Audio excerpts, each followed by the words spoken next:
I speak to you today as a lifelong supporter and true friend of Israel. I'm a newcomer to politics, but not to backing the Jewish state.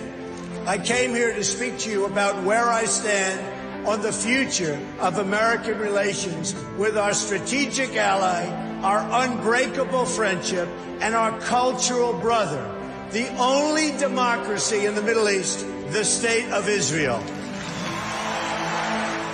My number one priority is to dismantle the disastrous deal with Iran. Iran has already, since the deal is in place, test-fired ballistic missiles 3 times. Painted on those missiles, in both Hebrew and Farsi, were the words, "Israel must be wiped off the face of the earth."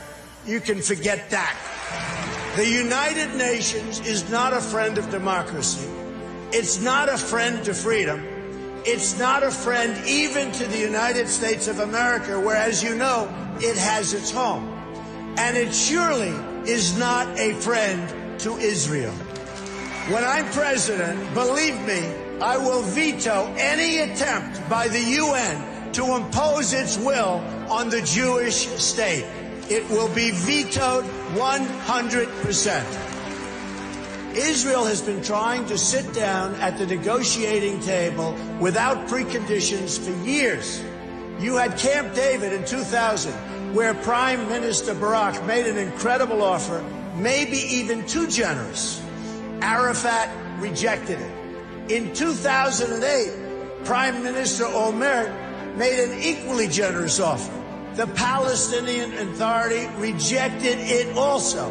Then John Kerry tried to come up with a framework, and Abbas didn't even respond, not even to the Secretary of State of the United States of America. They didn't even respond. When I become president, the days of treating Israel like a second-class citizen will end on day one. I will meet with Prime Minister Netanyahu immediately. I have known him for many years and will be able to work closely together to help bring stability and peace to Israel and to the entire region. Meanwhile, every single day, you have rampant incitement and children being taught to hate Israel and to hate the Jews. It has to stop. When you live in a society where the firefighters are the heroes, little kids want to be firefighters. When you live in a society where athletes and movie stars are the heroes, little kids want to be athletes and movie stars. In Palestinian society, the heroes are those who murder Jews. You cannot achieve peace if terrorists are treated as martyrs. Glorifying terrorists is a tremendous barrier to peace. There is no moral equivalency. Israel does not name public squares after terrorists. Israel does not pay its children to stab random Palestinians. You see, what President Obama gets wrong about deal-making is that he constantly applies pressure to our friends and rewards our enemies. But when the United States stands with Israel, the chances of peace really rise, and rises exponentially. That's what will happen when Donald Trump is president of the United States. We will move the American embassy to the eternal capital of the Jewish people, Jerusalem.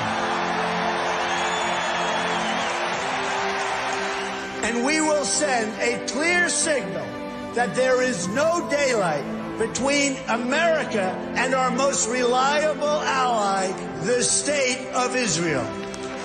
The Palestinians must come to the table knowing that the bond between the United States and Israel is absolutely, totally unbreakable. They must come to the table willing and able to stop the terror being committed on a daily basis against Israel. They must do that. And they must come to the table willing to accept that Israel is a Jewish state and it will forever exist as a Jewish state.